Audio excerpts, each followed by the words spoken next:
Dear students, welcome to INSIGHT Academy. I hope all of you are doing good.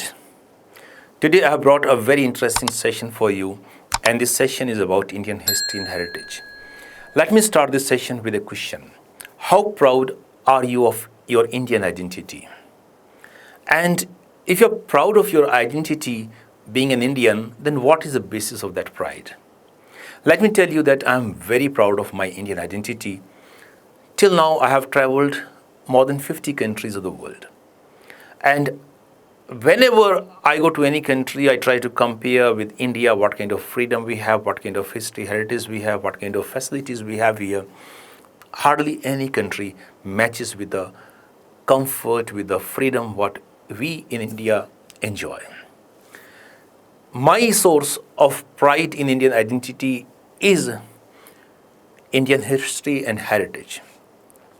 You know, India has more than 10,000 years of recorded history. We have thousands of monuments all over the country, which are religious as well as secular in character. And this rich heritage of India has been recognized by UNESCO also. UNESCO World Heritage Sites are very, very important for UPSC examination, whether you are going for prelims exam or main exam or interview. In prelims examination, the features are asked, the locations are asked, the makers of these prominent monuments are asked, involvement of people or the impact on the life of people are also being asked. In main exam, you have subjective kind of questions where you have to write about their features, about their dimensions, about the material, about the science, about technology involved in construction activities. In interview also, questions are often asked from Indian history and heritage. But if you do not know Indian history and heritage, how can you be a proud Indian civil servant? So to be a civil servant, to crack civil service examination, you must be proud of your Indian identity and you must have the knowledge of Indian history and heritage. I have planned a series of sessions for you about Indian history and heritage, so that all the prominent monuments, all the prominent sculptures, all the prominent pieces of Indian heritage could be highlighted in front of you along with their all typical in-depth features. The kind of analysis which I'm going to provide you in this series of lectures here, you will never find anywhere.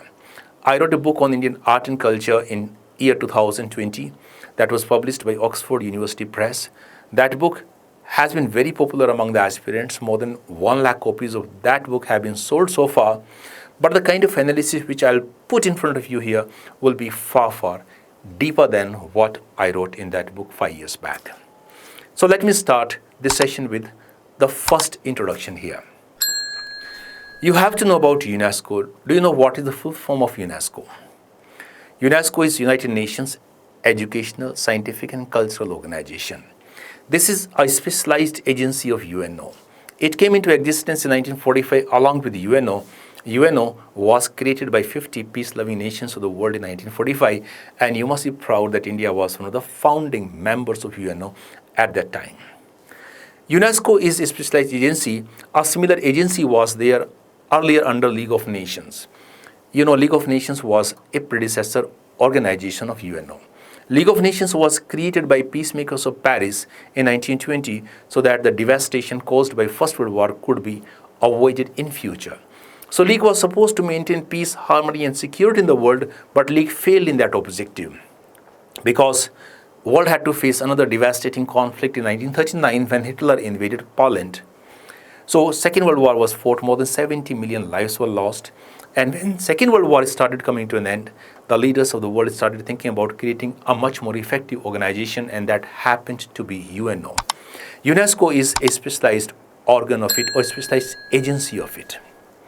UNESCO replaced International Committee on Intellectual Cooperation that was a part of League of Nations earlier.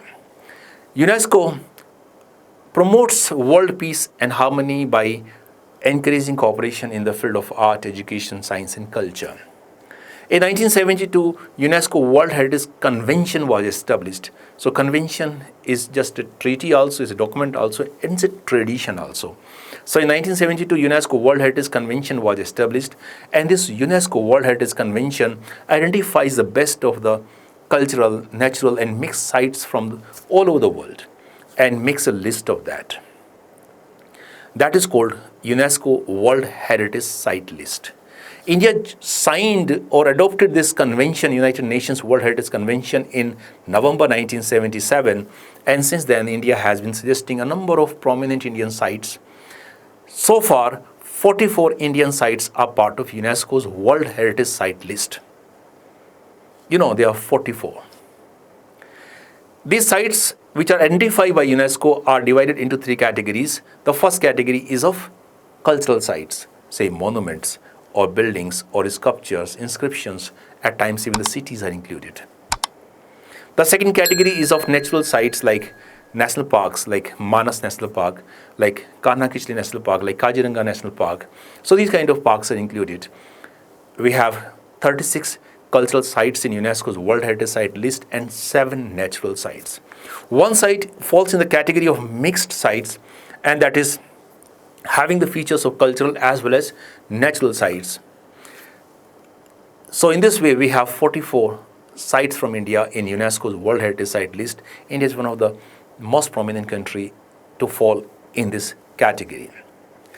So I have planned a series of sessions for you so that you can get deep understanding, perfect clarity about these cultural sites, so that you can understand the architectural elements, how architecture evolved with the passage of time, how rulers as well as the masses and classes contributed to the enrichment of Indian history and heritage during different periods. First batch of Indian sites to be included in UNESCO's World Heritage Site list was in 1983, when 4 sites were included. These were Ajanta Caves, Ellora Caves, Agra Fort, and the Taj Mahal. Ajanta and Ellora Caves are located in Maharashtra. These are ancient monuments. City of Agra, was built by Sikandar Lodi, and during Mughal period, it became culturally very, very rich. And Taj Mahal is one of the wonders of the world. Since then, many more sites have come up. I'll discuss all these sites in detail. Let's get ready for this interesting session. And if you have any other question in your mind, feel free to write in comment section. You can share your views with me in comment section. Any other site you want to know about, you can also mention here. So let's get ready. Let's be ready for the next session. One by one, all these sites I'm going to bring with you in different sessions. So take care of yourself. God bless you. Let's be proud of our Indian heritage, and let's understand the source of that pride. Let's walk together on this beautiful journey. God bless you.